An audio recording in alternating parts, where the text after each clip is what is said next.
Hello, I'm Jan Donley. I've worked as an upholsterer here in Oxford for the last 30 years and as a teacher for 25 years, and I'm in the process of planning my partial retirement. I'm making a series of videos for my students to act as reminders of what they're going to do, but also for new students, new people who are new to upholstery, so that you can hopefully use it to get you started on this craft. So I'm going to run through in this video the basic tools that you need for upholstery, the basic materials and the basic techniques, which I hope will allow you to get started. So we're going to start off with the stripping tools. The first thing you have to do in traditional upholstery is to strip off the old upholstery, and to use this you need some stripping tools. So you need a tack lifter and staple removers and possibly a ripping tool. All of these are possible tools to use. You can also use just an old screwdriver if you haven't got anything else. This one I find is the best for taking out the staples, and this one for taking out the tacks. You use them all in conjunction with a mallet by hitting it like this to remove the old tacks. Sometimes a pair of pinchers is quite useful as well, especially with staples. The other essential tool is a hammer. So this is my hammer. This is a magnetic hammer. So with this one you can pick up the tacks and put them down into the wood like that. You don't have to use a magnetic hammer. You can use an ordinary small hammer, but don't make it too heavy, otherwise it will damage the frame. The first thing that's put on is webbing, and this is a webbing stretcher, and you'll be shown how to use that. You also of course need some scissors. I have a good pair of cutting out scissors, some quite big but sharp at the end snipping scissors, and a pair of snippers that are quite useful as well. The needles that we use in upholstery are quite specialised. We use ones with a point at both ends, and that they come in various sizes, so from very long to very small. We also use curved needles. This big heavy one is used for tying springs onto the webbing, and then I've got 3 different sizes here of curved needles, all used for various techniques. I also have a regulator here. A regulator is used for moving fibre around underneath hessian and generally sort of poking fabric into the upholstery. It's a really useful tool. A tape measure is pretty essential, and a measuring stick is also very useful for when you want to measure out the fabric. We do use staples in upholstery sometimes, and a heavy hand stapler is quite adequate. I use an electric stapler because I do quite a lot of it, and in the big upholstery workshops they use pneumatic staplers, but certainly that isn't necessary for amateurs. So those are the basic tools.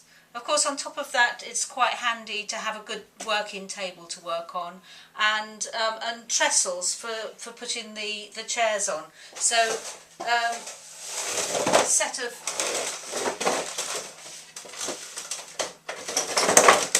of these is quite useful if you can get hold of some.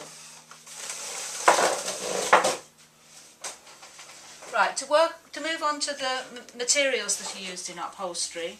The first thing that's used is webbing.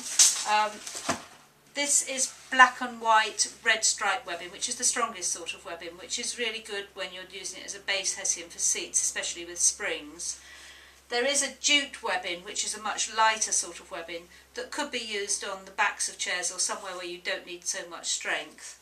And in modern upholstery, there's elastic webbing or rubber webbing, which has got a stretch to it. That's used instead of springs rather than in conjunction with springs. Of course, to put that on you need tacks, and we use 3 different sizes of tacks in upholstery. There's a very large one which is used for holding the lashing down for springs. This medium sized one which is used with the webbing, and that's 13mm, that's 15mm, and then the very smallest one which is 10mm, and they are used with the hessian and the calico and the top fabric. So if springs are being used, they're used on top of the webbing, and coil springs are traditionally used in traditional upholstery, and they come in various sizes, so from the very big to the very small. They also come in different gauges, different thicknesses of wire, so they're measured in the same way as knitting needles are. So the higher the gauge, the thinner the wire. So this is an 11 gauge and this is a 9 gauge.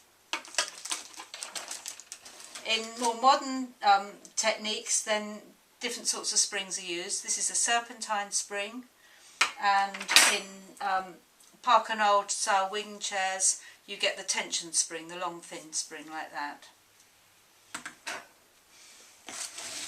So on top of the springs goes Hessian, and there's two different weights of Hessians that are used. There's a 12 ounce Hessian, which is a strong base Hessian, and a 10 ounce Hessian, which is a lighter weight one. And if we just go over to this chair here, I can show you how these different sorts of Hessians are used. The base Hessian here is on the back, because that's nice and strong.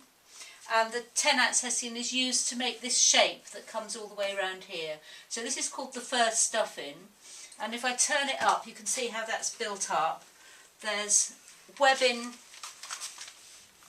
on first, there's springs inside there, and then there's the base Hessian on top of the springs, and then this has all been put on top. For both of these stages, the seat and the back now, there's going to be the second stuffing needs to go on, where there'll be more fibre, something called cotton felt I'm just going to show you, and the fabric on top of that. So to get onto the fillings, the things that actually make the shape, in the first stuffing there and in the bottom half of the second stuffing we have either fibre or hair. This is a vegetable fibre, a core fibre, and this is some old horsehair that has been washed in a washing machine in a pillowcase with some detergent and fabric softener, and you can reuse it. So if you ever strip anything off with old hair in it, it's always worth reusing. You can buy new hair. This is a mixture of hog's hair and horsehair, and it's also nice and soft. So the other fillings that are used on top of that are cotton felt, which is this nice fluffy stuff. On top of the cotton felt goes calico. Unless you're very experienced, you can go straight onto the top fabric, but for most people it's very useful to use the calico first, so that you don't handle the fabric quite so much. And on top of that goes polyester wadding, and then the fabric on top of that. So there's a couple more things to show you here. The thing the twine that's used for here, this stitching twine, is a specialised twine again. It's a linen mattress twine, particularly produced for upholstery.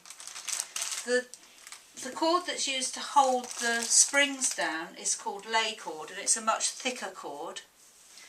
And if you do buttoning, you need a special twine for that. This is nylon buttoning twine, and this is used for buttoning because it's much it slips more easily, and it's much stronger for holding the button in place. The other thing that you might need is these. This is called slip-in thread. This is like a strong buttoning thread, and this is used in conjunction with a very small curved needle to do what's called a slip-in stitch, or a ladder stitch, which is finishing off the fabric, holding the two bits of fabric together. I've also got skewers which hold things in place where you can't hold them down with tacks, and I use quite big pins, not the usual dressmaking pins, but really quite big chunky pins, which are quite useful as well. Now when it comes to finishing off, there's various ways to finish off to do the decoration on upholstery. You can use decorative nails. There's 3 different sorts here. And sometimes they're used in conjunction with a nail strip. So a nail strip has got false nails in it, false nail tops in it, and then every 5 tops there's a hole where you put the real nail in place, so you get the appearance of a close nail finish. You can also use various sorts of braid or double piping. So there's lots of alternatives for finishing off, and of course there's a huge variety of top fabric. Just one more thing is the foam. You might find that you want to use foam. If you do use foam, it comes in different thicknesses, so you can obviously buy it in from anything from 1/4 of an inch up to about 6 inches. And it also comes in different densities. So the yellow one is a softer foam, useful for backs, and the blue one is a seat foam, so that's a firmer foam. All of these materials and tools you can purchase from me if you contact me, but you have to come to my workshop. I don't do a mail delivery service, but there are lots of internet sites where you can purchase upholstery supplies and materials. So I just want to run you quickly through the basic techniques of upholstery. The basic techniques are reasonably simple and straightforward to learn, but the skill comes in learning how to adapt those different techniques to different chairs. So that comes with experience. But basically the stages are here. You start off by stripping the frame. You then put on some webbing. You then tie in the springs and lash the springs. On top of the springs goes the 12-ounce hessian that we've just seen, which are then tied to the springs. And in some more complicated, bigger armchairs and sofas, you have front edge springing. Now sometimes you don't have springs in, so you go straight from the webbing to the hessian. So the hessian goes on top of the webbing. It's certainly with a lot of seats, you'd have what you call the first stuffing. So this is all the blue colours. So that's building up with fibre, 10-ounce hessian, doing the through stuffing ties and the stitching, as we've done on the chair that we just looked at. And that is followed by the blind stitching and the top stitching. So if we look again at this chair, you can see that all those stages have been built up on the seat of this chair. So that's all called the first stuffing. What happens on there now and on the back is what's called the second stuffing, and the second stuffing creates the final look of the chair, the final thickness and fullness of the chair, and the final the way it's going to look with the fabric over the top of it. And in some instances like this back, we don't have any of these springs and first stuffings, but in most seats you'd have the springs and the first stuffing first. So the second stuffing, you do more filling, then the cotton felt goes on top of that, and then the calico, and then you'd put some polyester wadding and the top fabric. Sometimes you might have button in there. In some instances you've got to cut round frames, and then the top cover goes on. You may have to ladder stitch, and then you have the gimp or the braid or the finishing and the bottoming. So all of these stages are explained in much more detail on all my individual videos. So if you're interested in purchasing them, they cost £30 for the whole lot. For that you get quite a lot of different videos of big projects of armchairs, of prayer chairs, of small chairs, and also some soft furnishing of doing box cushions and scatter cushions.